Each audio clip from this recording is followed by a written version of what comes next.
En el este de Eurasia, el territorio existente entre el Océano Pacífico y la cordillera del Pamir está conformada por una continua cadena montañosa que forma una providente frontera geográfica. Al sureste de esta línea divisoria queda una zona cálida y húmeda, una zona de clima monzónico subtropical. Sin embargo, la parte noroeste corresponde a un clima seco, con grandes vientos, la zona no monzónica. Sobre estas cumbres se realizó una grandiosa obra de ingeniería que ha permanecido durante 23 siglos, la Gran Muralla China.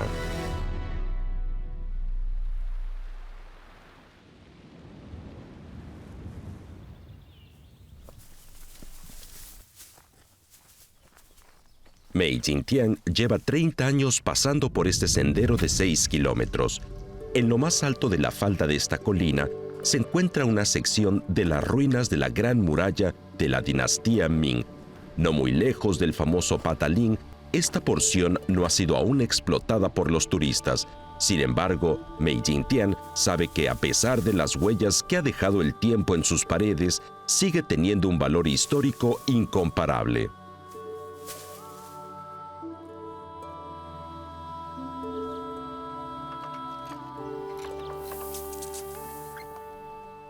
El forraje no solo tiene efectos negativos en el aspecto de la Gran Muralla, sino que también se introduce entre los muros para producir grietas hasta el punto de que puede acelerar su caída. Desde hace 30 años, Mei Jingtian viene muy a menudo a este lugar para arrancar las hierbas. Desde 2006, Mei tiene una nueva responsabilidad: guiar a un equipo de investigación formado por arqueólogos y cartógrafos para tomar medidas del tramo de muralla que también conoce.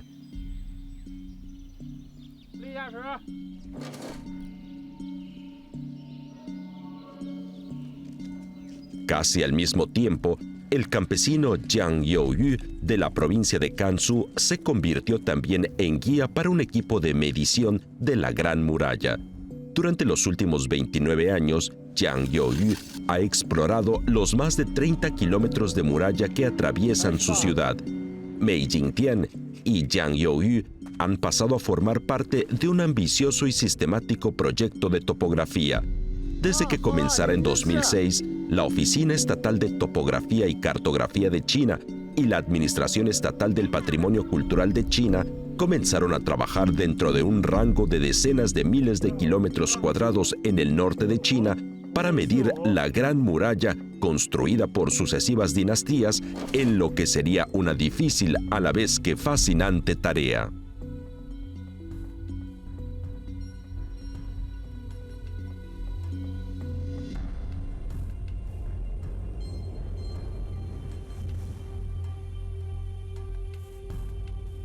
En el territorio del norte de China, la serpenteante muralla yace como si fuera un dragón sin paraderos fijos, apareciendo y desapareciendo entre la inmensidad de las montañas.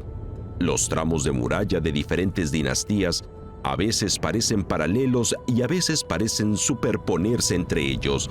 En muchas secciones, el paso del tiempo fue responsable de su rotura hasta el punto de no dejar vestigios de ellas.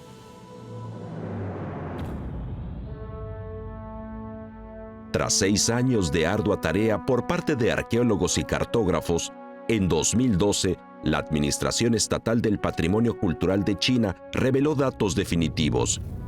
La longitud total de la Gran Muralla, construida por sucesivas dinastías, era de 21.196,18 kilómetros, distancia suficiente como para conectar los polos norte y sur a lo largo de la superficie de la Tierra. Estos fueron los primeros datos precisos revelados por China al mundo entero acerca de la longitud de la Gran Muralla, más de 20.000 kilómetros, unas medidas realmente impactantes. Sus medidas son, por tanto, 4 veces mayores que la longitud indicada en los manuales de la Gran Muralla de la dinastía Qin. La interminable y dura investigación viajó hacia el pasado hasta la época del nacimiento de la Gran Muralla China.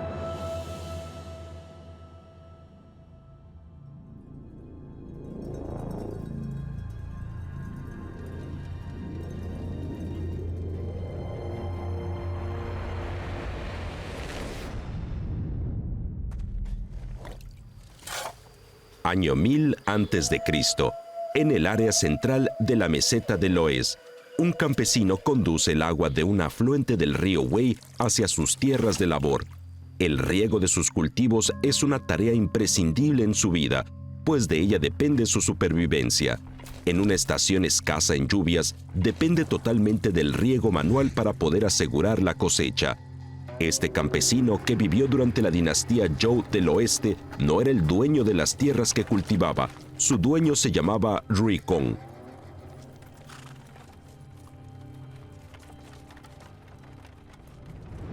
Poco tiempo antes, el clan Zhou, procedente del oeste, se sirvió del poder militar para acabar con el poder de la dinastía Shang, la primera de la que se tiene registro de escritura. En el valle del río Wei surgió una dinastía llamada Zhou. El gobernador de dicha dinastía se dio a conocer como el Hijo del Cielo. El Hijo del Cielo de la dinastía Zhou dividió el territorio del estado para entregárselo a diferentes miembros de la familia real. El monarca del estado Rui obtuvo este terreno de la meseta de Loess, situado en una orilla del río Amarillo. Se trata de un terreno fértil muy apropiado para el cultivo. El suelo está formado de arcilla muy suelta. Podía cultivarse con sencillas herramientas de piedra. Por ello, desde la remota edad de piedra, la orilla del río Amarillo siempre ha estado poblada por distintos tipos de tribus antiguas. La dinastía Zhou del oeste comenzó durante un periodo muy peculiar. El año 1000 a.C. comenzó la primera era glacial de la historia de la civilización china. A pesar de la distancia entre ellos, una misma ola de frío llegó a los ríos Tigris y Éufrates, el mar Egeo, el río Nilo y el río Amarillo. El lugar, que originalmente era húmedo y cálido, comenzó a secarse. En el valle del río Amarillo, los terratenientes centraron sus fuerzas en promover la agricultura. El riego se convirtió en el aspecto más importante. Por lo tanto, las tierras de regadío fácil se convirtieron en el principal objetivo de guerras entre terratenientes.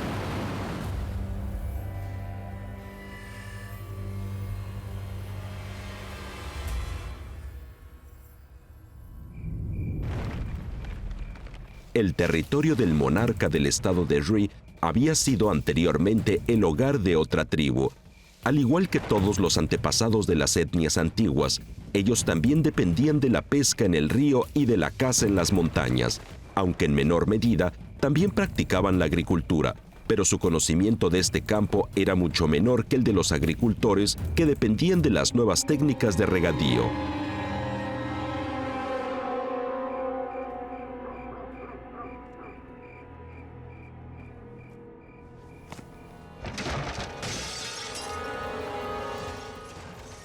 La ola de frío y el hambre hicieron que los habitantes de estas montañas tuvieron que desplazarse hasta su lugar de origen, asumiendo un riesgo inmenso. A partir de ese momento, otros retos como este se sucederían unos tras otros. A veces se organizaban arriesgadas expediciones en busca de alimentos que, aunque obtenían pocos resultados, permitían a sus familias sobrevivir a lo largo del duro invierno. El gobierno de la dinastía Zhou del oeste se alargó durante un siglo y medio. En los valles de los ríos Amarillo y Yangtze comenzó a tomar forma una zona cuyo método de subsistencia se basaba en la agricultura como principal medio económico. La población de este lugar empezó a ser más densa y comenzaba a acumular grandes cantidades de riqueza. La técnica para obtener bronce obtuvo un gran progreso y el uso de la escritura comenzaba a ser algo natural. Las ciudades se convirtieron en los centros de la zona agrícola. Con la expansión incesante del área de cultivo hacia el norte, los agricultores encontraron un nuevo tipo de terreno, las estepas del norte. Los expedicionarios que un día salieron de sus moradas hicieron de este nuevo territorio su nuevo hogar. Para entonces, la primera era glacial de la historia de China finalizó. La calidez y la humedad del clima trajeron nuevas oportunidades de sobrevivir y con ellas vinieron nuevas disputas.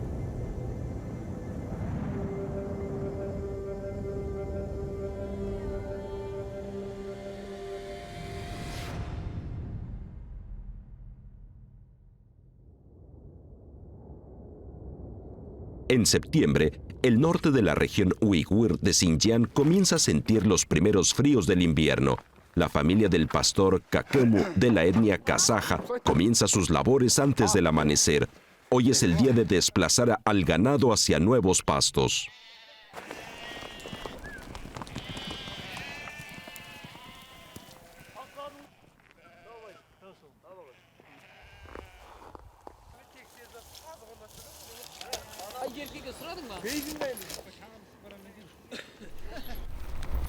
El invierno es la estación más inclemente del año.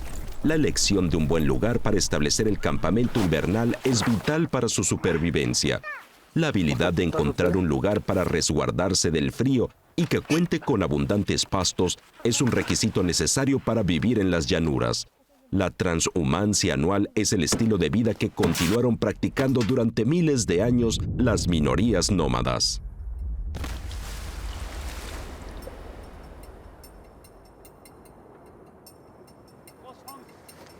Hoy en día, este estilo de vida nómada tan solo se mantiene en algunos de los lugares más remotos, desde el norte de las montañas Tian en la meseta de Mongolia hasta Asia Central se encuentra un territorio repleto de vastísimas estepas.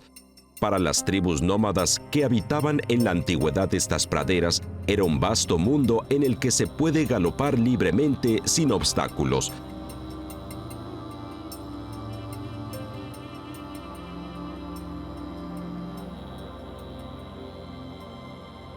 Las tribus que emergieron en estas estepas adoptaron nombres diferentes en distintos periodos históricos.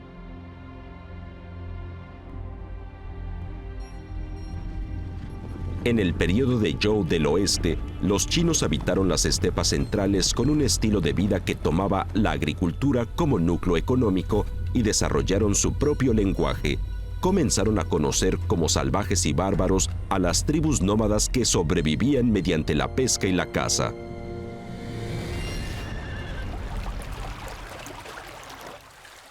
El primer periodo cálido de la historia de la civilización china comenzó 100 años después.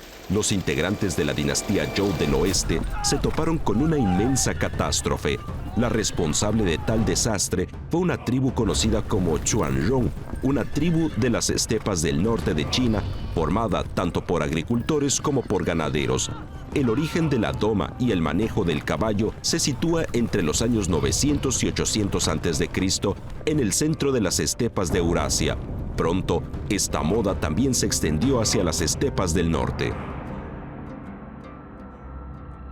Tras la llegada del período cálido en la zona existente entre las zonas de cultivo y las estepas, la tierra que antes era seca comenzó a volverse húmeda y fértil, un paraíso repleto de vitalidad. Gracias a la llegada del período cálido, se produjo el primer período de prosperidad del nomadismo en la historia del ser humano.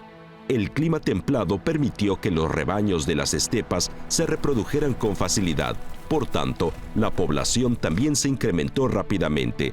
La presión de la convivencia en un territorio de recursos ahora limitados obligó a los nómadas a trasladarse hacia el sur en busca de nuevas oportunidades de vida.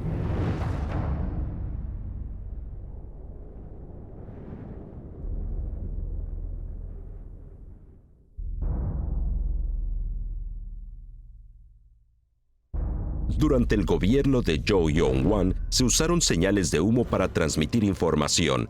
Sobre el monte Li, cercano a Haojin, la capital, se construyeron torreones defensivos desde los cuales se emitían señales de humo con una separación de entre 2.5 y 5 kilómetros entre cada uno, dentro de los cuales había soldados que, ordenados por Zhou Wang, los defendían. En caso de que la tribu del norte, Xuanzong, intentase una invasión, los guardias harían sonar una campana y los tambores durante el día emitirían humo y durante la noche fuego, para asegurarse que en el menor tiempo posible la noticia de la invasión enemiga llegara a los señores feudales leales a los Zhou.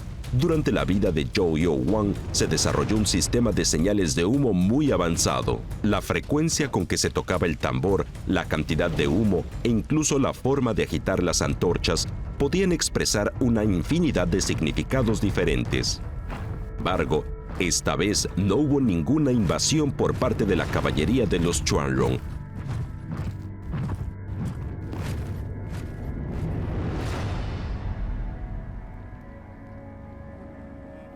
Esta hermosa mujer fue la concubina favorita de Zhou Youwang, último gobernante de los Zhou del oeste.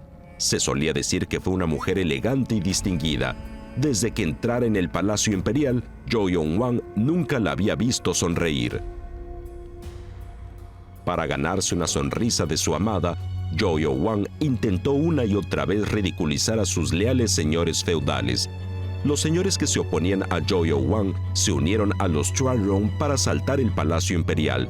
Ni el rojizo horizonte, reflejo del sistema de las señales de humo, ni los atronadores golpeos de los tambores volvieron a conseguir que los señores feudales fueran a ayudar a su señor.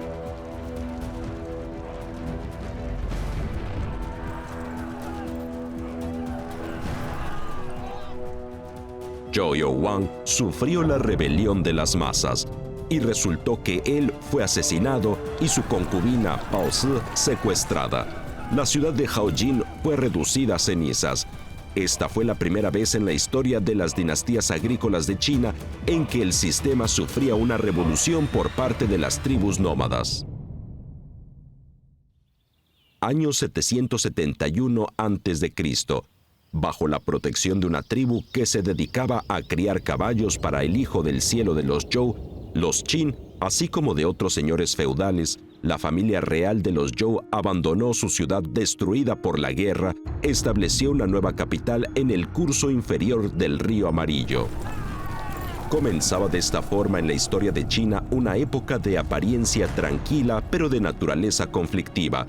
El poder del hijo del cielo de los Zhou continuó decayendo en estos periodos conocidos como primavera y otoño y de los estados combatientes. El cambio y la hostilidad tomaron el protagonismo en la trama de estos periodos. La conflictividad entre los estados feudales y entre los estados feudales del norte y las tribus nómadas no paraba de crecer. Precisamente en este periodo se inició un faraónico y trascendental proyecto de ingeniería.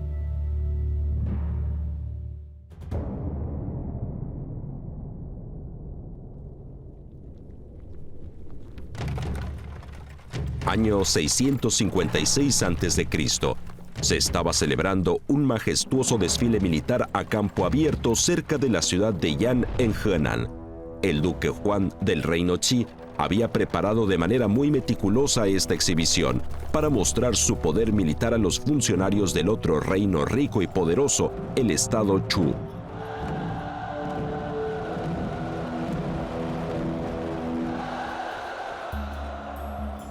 El reino Qi, cuyas costas daban por este al mar Amarillo y por el norte al mar Puohai, tenía grandes ventajas en el comercio de sal y pescado, por lo que su economía se desarrolló rápidamente.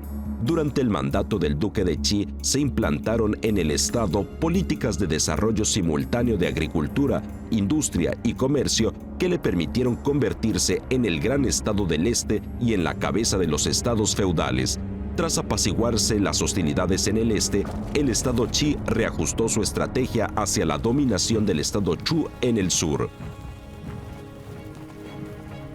Poco antes del desfile militar, el ejército de Qi, equipado muy poderosamente, ya había llegado a las puertas del estado Chu. Los ejércitos de varios estados de los alrededores también se habían unido a la contienda que estaba a punto de comenzar. Sin embargo, en el desfile que se estaba desarrollando en el estado Qi ocurrió algo inesperado. Ante toda la parafernalia del desfile, el del estado Chu, Xu Wan, mencionó un nuevo sistema de defensa que había ideado, las murallas cuadradas. En su descripción, explicó que esta defensa era suficientemente capaz de detener el ataque de esos soldados. En la frontera norte del estado Chu se encuentra recostado el sistema montañoso Funyu.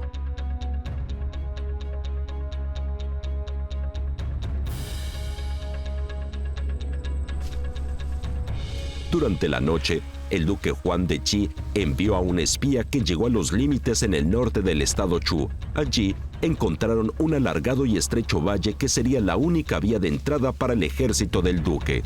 Lo que denotaba mayor poder militar en el periodo de primavera y otoño eran los pesados carros de combate. Sobre ellos se trasladaban 3 soldados con armadura, un auriga, un arquero y un lancero.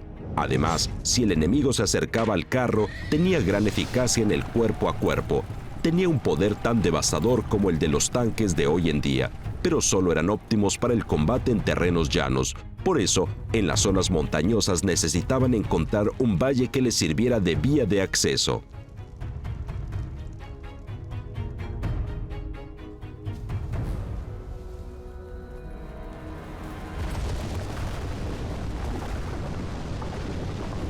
Los soldados de Qi descubrieron que en el antiguo camino de vigilancia habían construido una fortificación, pequeñas ciudades en las que se acuartelaban los soldados. En las zonas más bajas del terreno se habían construido muros. Además, se aprovecharon de los ríos y de las montañas para establecer defensas naturales. Por otra parte, se erigió un sistema de muros fortificados para conectar las crestas de las montañas con los pasos a través de estas y las pequeñas ciudades fortificadas.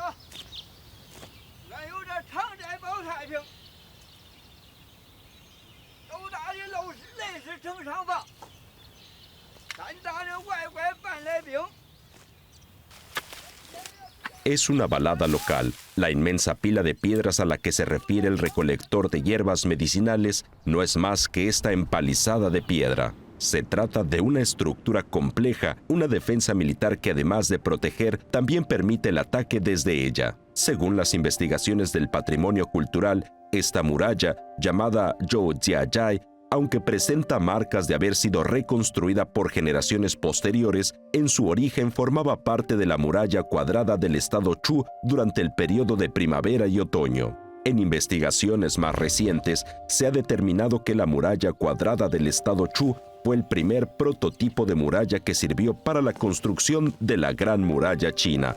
Es la primera manifestación de la Gran Muralla en la historia de China.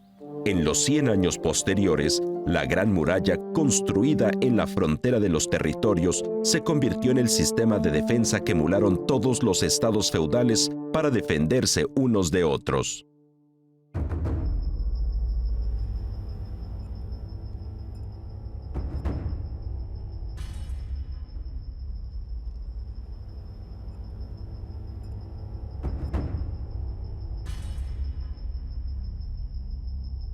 En la actualidad, el distrito Changqing en Jinan aún conserva una sección de piedras de la Gran Muralla de Qi que tenía una anchura de 2 a 3 metros y de 3 a 4 metros de altitud. Comenzó a construirse en el periodo de primavera y otoño y no fue hasta más de 170 años de grandes esfuerzos después que el estado de Qi consiguió terminar la construcción de la Muralla del Sur. En el desigual relieve de la montaña Taí, la muralla del estado Qi llegaba desde el río Amarillo hasta las costas del Mar Amarillo, con un total de 610 kilómetros. A lo largo de la muralla se construyeron 12 pasos estratégicos, más de 50 castillos y cuarteles para las tropas y 12 torreones con señales de humo que constituían un completo sistema militar de defensa. Este tramo de muralla de la provincia de Shanxi es la porción de muralla del estado Wei del periodo de los reinos combatientes con una mejor conservación. Se puede distinguir con facilidad la piedra pisonada. No muy lejos de los muros de la Gran Muralla se encuentran distribuidos de forma esporádica los vestigios de torreones de señales de humo. En el siglo IV a.C., el estado Wei construyó en Shanxi una muralla que cruzaba el estado de norte a sur para separar su territorio de un estado vecino que cada día estaba adquiriendo más poder, el estado Qin.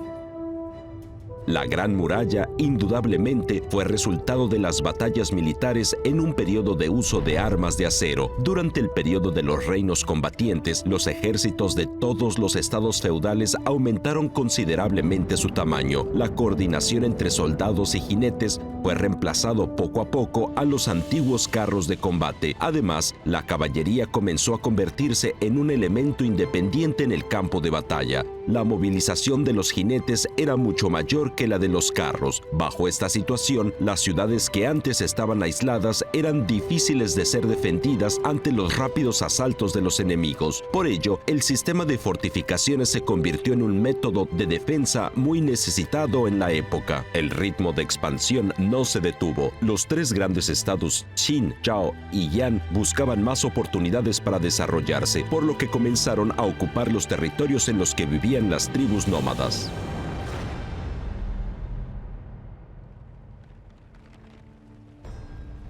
En el año 457 a.C., un clan del norte del estado Jin, que una vez había tenido un inmenso poder, fue nombrado señor feudal por el emperador en el estado que pasó a denominarse Zhao. El sur del estado Jin se dividió en dos, Han y Wei. Las separaciones existentes en los estados feudales volvieron a romper el estado de calma que se vivía a finales del periodo de primavera y otoño. De esta manera, los estados feudales comenzaron las hostilidades que caracterizarían el comienzo del periodo de reinos combatientes.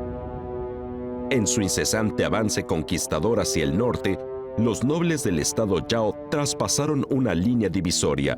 Tras ellos quedaba el valle del río Fen, lugar de encuentro entre dicho río y sus afluentes, un lugar proclive para los cultivos de regadío, un modelo de lo que significaba la riqueza agrícola. En el norte, la cordillera Taihan supone la línea divisoria entre la llanura del norte de China y la meseta del oeste. La formación de mayor altitud de esta cordillera es el monte Wutai, con una media de más de 1.200 metros de altitud sobre el nivel del mar. Es un lugar en el que se mezclan la agricultura y el nomadismo, pues es favorable para ambos sistemas.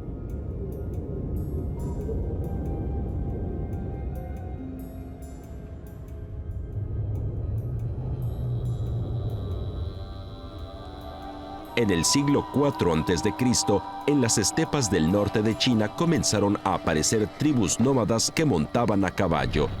Estos arqueros a caballo eran tan rápidos como el viento. Fue la primera caballería de la historia. Pronto se convirtieron en un temido enemigo para el estado Zhao en el norte, donde se conocerían como bárbaros. La superioridad de los ejércitos nómadas comenzaba a florecer. Los ropajes de los bárbaros permitían mucha movilidad y aumentaban su habilidad en el combate. Los arqueros a caballo también mejoraron su papel en la batalla. Bajo las órdenes del rey de Zhao, Zhao Ulin, sus soldados comenzaron a llevar atuendos de los nómadas. Además, aprendieron de ellos la habilidad de tiro con arco sobre caballos de guerra. Gracias a los atuendos y las tácticas de los bárbaros, el ejército del estado Zhao era cada día más poderoso y logró agrandar su expansión hasta el lugar en el que se mezclaban la agricultura y el nomadismo. Li Mu fue el general del ejército de Zhao encargado de defender los condados Tai y Yanmen en el norte del estado. Sus tropas contaban con 1.300 carros de combate, 13.000 caballos de guerra, 50.000 soldados de infantería y 100.000 arqueros.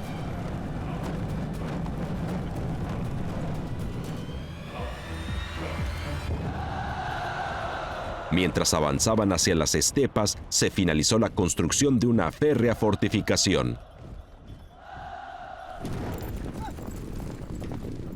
En este momento, las tribus nómadas fueron informadas de que a las afueras de Yanmen había dispersos una gran cantidad de rebaños de ovejas. Los rebaños eran las principales fuentes de fortuna de los ciudadanos. Era una buena oportunidad para el saqueo.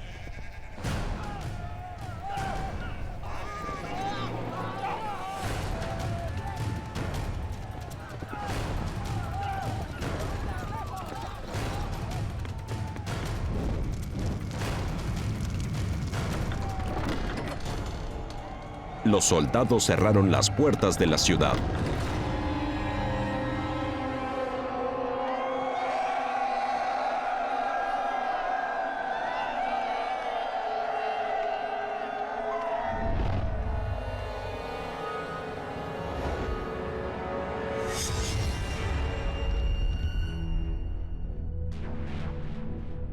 Para los nómadas de las estepas, realizar saqueos en el sur durante el otoño era un riesgo necesario para su supervivencia. El invierno estaba a punto de llegar en el norte. Las hierbas marchitas de las estepas acababan con cualquier posibilidad de conseguir alimento. No podían sino luchar para conseguir recursos. La inesperada posibilidad de gloria hizo que los bárbaros se decidieran. Comenzó el gran saqueo.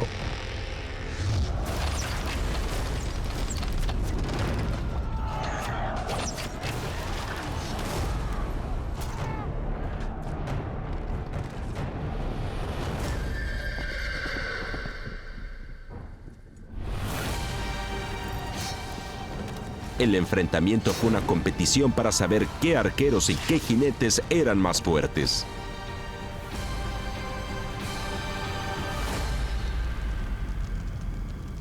El ejército de Yao consiguió la victoria gracias a la Gran Muralla.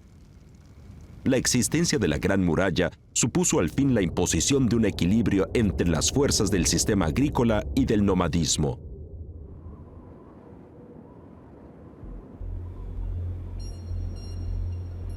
En el valle existente entre los montes Ural y la montaña Lang, se puede encontrar en la actualidad las ruinas de una fortificación. Se trata de Cao Chue Sai, una ciudad fortificada situada en el extremo más occidental de la Gran Muralla del rey Zhao Ulin.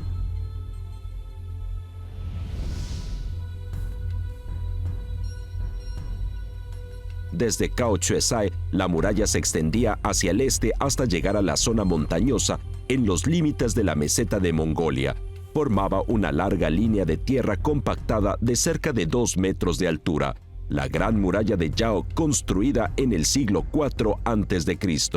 La historia y la modernidad convergen en una carretera que atraviesa el lado donde estuvo construida la Gran Muralla. Por supuesto, esta no sería la única muralla que protegería al estado de los nómadas del norte. Este sinuoso terraplén es la huella de la Gran Muralla construida por el Qin Yaoxian, rey del estado de Qin durante el periodo de los reinos combatientes. Cerca de aquí aún se conservan los vestigios de un torreón de señales de humo de 10 metros de altura. Quizás es el torreón más antiguo que aún se conserva. 6 años antes de que Ulin, el rey de Yao, comenzara a construir su tramo de Gran Muralla, el estado de Qin ya había expandido sus territorios hasta las fronteras en el extremo norte de las estepas. Este estado, que más tarde lograría unificar a toda China, fue el primero en construir su Gran Muralla al noroeste de sus territorios. Estos montones de piedras apiladas son las ruinas de la muralla construida por el estado Yan durante el periodo de los reinos combatientes. A lo largo de la historia, estas piedras que un día sirvieron para construir una muralla se dispersaron por el suelo y sirvieron a los pastores locales para construir pilas de piedra mani, es decir, piedras con función de culto religioso. Durante su construcción, la Gran Muralla del norte del estado Yan bordeó la parte norte de la montaña Yan e incluyó a las estepas de la cuenca del río Liao. Comenzó a formarse una línea divisoria existente entre la China agrícola y la poblada por tribus nómadas. La gran época de construcción de la Gran Muralla comenzó entre los siglos IV y III a.C. Durante ese periodo, la expansión de la agricultura llegó a las áreas donde existía un estilo de vida nómada. La Gran Muralla se convirtió en la frontera física entre estos dos estilos de vida.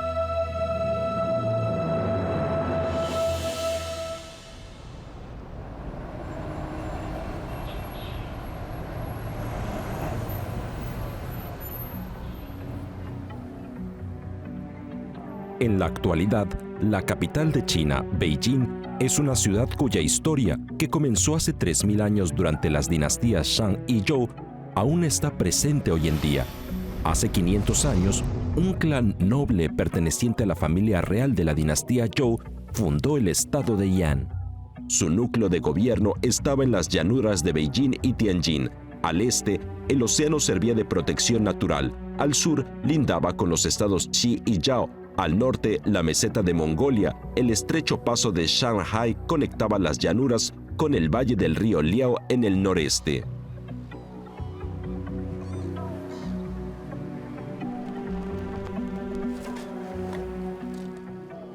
En el año 300 a.C., en la zona montañosa del norte del estado Yan, comenzó a construirse un inmenso proyecto de ingeniería. El encargado de construirlo fue un exitoso general del estado Yan, Qin Kai.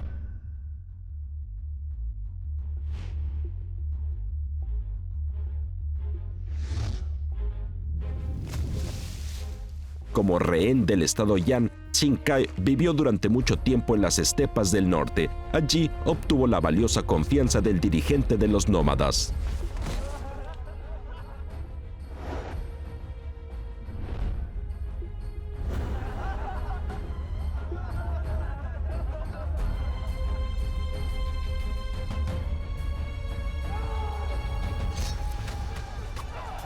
Tras volver al estado de Yan, dirigió al ejército en un ataque contra las tribus nómadas del norte.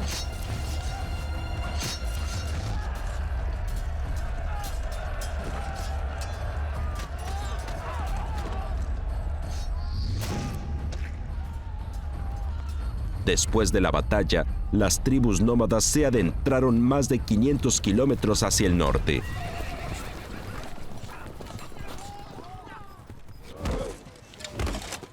La frontera del norte sería segura temporalmente. Qin Kai decidió aprovechar el momento de calma para supervisar por sí mismo la construcción de un sólido sistema de defensa militar.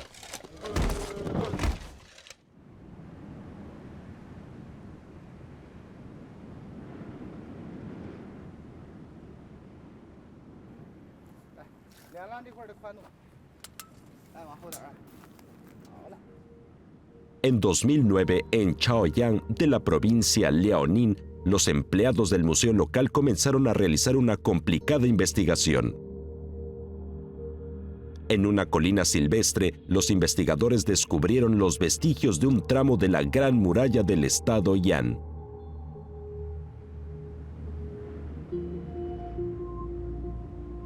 Tras padecer el efecto de las lluvias y el viento durante 2300 años, la Gran Muralla no alcanza 1 metro de altura en este fragmento y tiene entre 1 y 2 metros de anchura, pero sobre la colina aún se puede ver el camino que seguían los muros.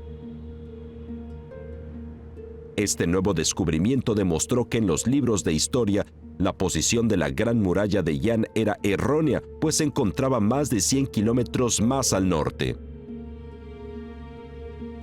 Estas monedas típicas del estado de Yan aparecieron tiradas a los pies de la Gran Muralla. Quizás fueron testigos de la última victoria de los soldados de la muralla.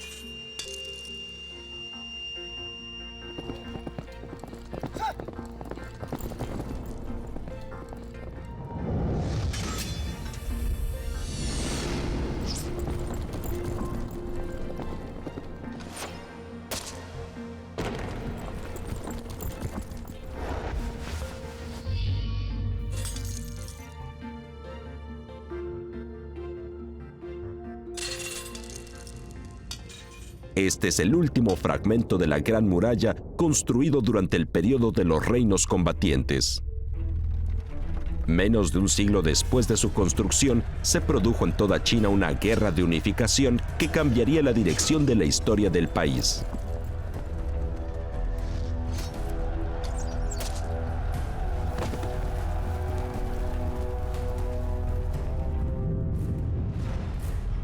Durante el periodo de primavera y otoño, abundaban los señores feudales en China. Eran ambiciosos y luchaban entre sí por la hegemonía. El estado de Qin, que estaba situado en la frontera occidental, originalmente tan solo era una tribu que se desplazó hacia el oeste y se desarrolló hasta convertirse en un estado vasallo. Desde que el duque Xiao de Qin accedió al poder, sus ciudadanos se esforzaron por mejorar su estado, crearon la reforma política de Shangyang y poco a poco fueron desarrollando un sistema de gobierno centralizado y feudal.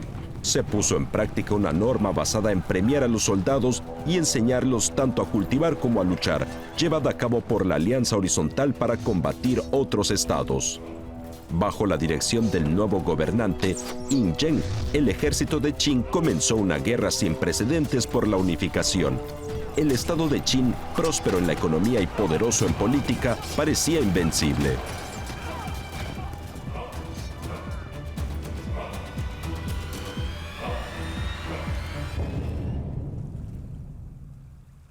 En el año 227 a.C., en una orilla del río Yishui, un joven, Qin Huyan, de tan solo 10 años de edad, deseó comenzar una peligrosa expedición. Era el nieto de Qin Kai, el general más conocido de Yan y constructor de la Gran Muralla del Norte del estado, y como tal, la misión que debía llevar a cabo estaba llena de honor y gloria. A su lado caminaba Jin Ke, un caballero de la justicia nombrado por Tan, el príncipe de Yan. Sería un triste y emocionante viaje.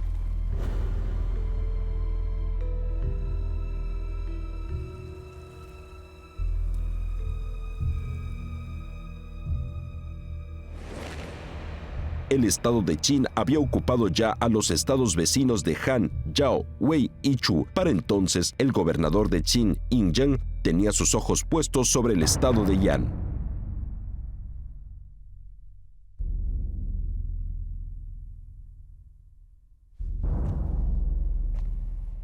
El joven Qin Huyan y Jin Ke tenían la misión de asesinar al gobernador de Qin.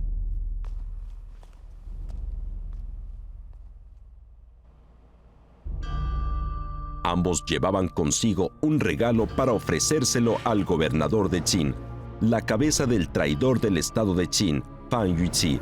El otro regalo que el gobernador no podría rechazar era un mapa muy detallado sobre la región Tucán en el estado de Yan. Tucán es una fértil tierra de Yan situada entre la Gran Muralla de Yishui en el sudoeste y la capital del estado. En aquel entonces, si un estado ofrecía a otro el mapa de una región, significaba la cesión de dichos territorios. Para el gobernador de Qin, supuso una tentación a la que sería difícil resistirse. La ocupación de la región de Tucán significaba tomar el control sobre la Gran Muralla. Sin la protección de la Gran Muralla, el estado de Yan sería como un cordero indefenso entre una manada de lobos hambrientos.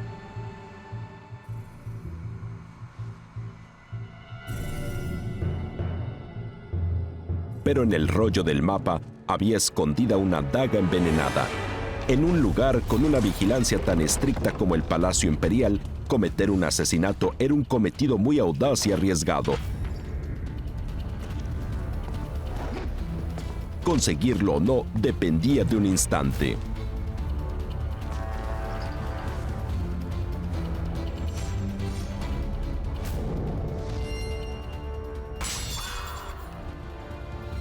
Gracias a su valentía, el asesino Jin Ke se convertiría en un héroe de las generaciones posteriores.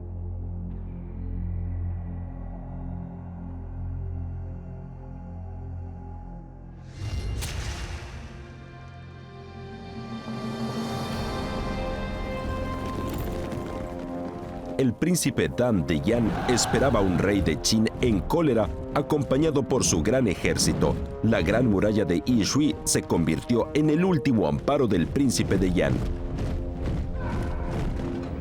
La Gran Muralla de Yishui del estado de Yan se extendía a lo largo de la orilla norte del río Yishui. El cauce del río y las paredes de la muralla estaban separados por una llanura pantanosa. Para derribar la muralla, el ejército de Qin necesitaría una gran cantidad de barcos que permitieran cruzar el río con los soldados y las armas de asedio. Durante el lento transporte, el ejército de Qin tendría que resistir a los disparos que recibían del ejército de Yan desde la muralla y las piedras lanzadas por las catapultas de largo alcance. Aunque lograran acercarse a la muralla, tendrían que sacrificar una gran cantidad de soldados para poder conquistar la Gran Muralla de Yishui. Si el asedio fracasaba, la batalla entre ambos ejércitos duraría demasiado. El ejército de Yan estaba combatiendo en su hogar. Además, tenía la Gran Muralla para proteger sus propias líneas de suministros. Las condiciones no eran nada favorables para el ejército de Qin. Por otra parte, la Gran Muralla se situaba en el este del dique contra inundaciones. Así que si comenzaba la temporada de riadas, se inundaría el campamento de Qin situado en la orilla oeste.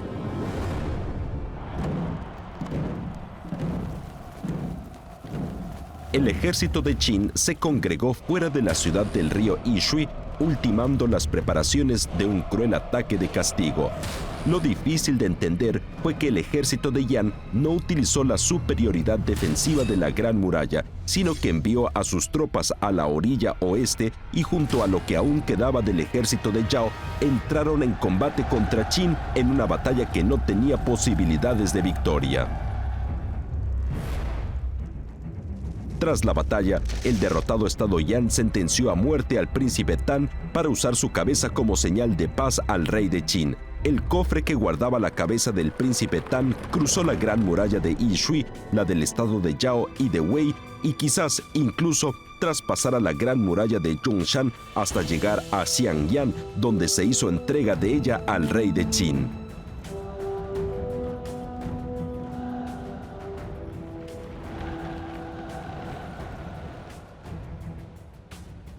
En el periodo de primavera y otoño, cuando nació la Gran Muralla, estos grandiosos muros fueron construidos para mantener el orden entre los estados vasallos. La Gran Muralla no fue una forma de rechazar el intercambio entre civilizaciones. En el periodo de primavera y otoño, mientras cada uno de los estados vasallos competía por la hegemonía, se desarrolló la economía, se construyeron nuevos caminos, se desarrolló el comercio. Las estepas centrales se convirtieron en territorios repletos de caminos que construían un completo sistema de transporte. La circulación de personas de todas las partes del país, el intercambio de culturas de todas las minorías y las disputas existentes entre diferentes escuelas de pensamiento hicieron de esta etapa de China el primer punto culminante de cultura en su historia. A través del periodo de unificación de los ejércitos, los diferentes estados fueron destruyendo unos a otros sus murallas. Sin embargo, las murallas del estado de Yan en las estepas y del estado de Zhou en el norte continuaron en pie. Un nuevo sistema unificado estaba a punto de dar paso a un gran imperio. La Gran Muralla dio comienzo a un sistema caracterizado por la diversidad completamente nuevo en la nación china.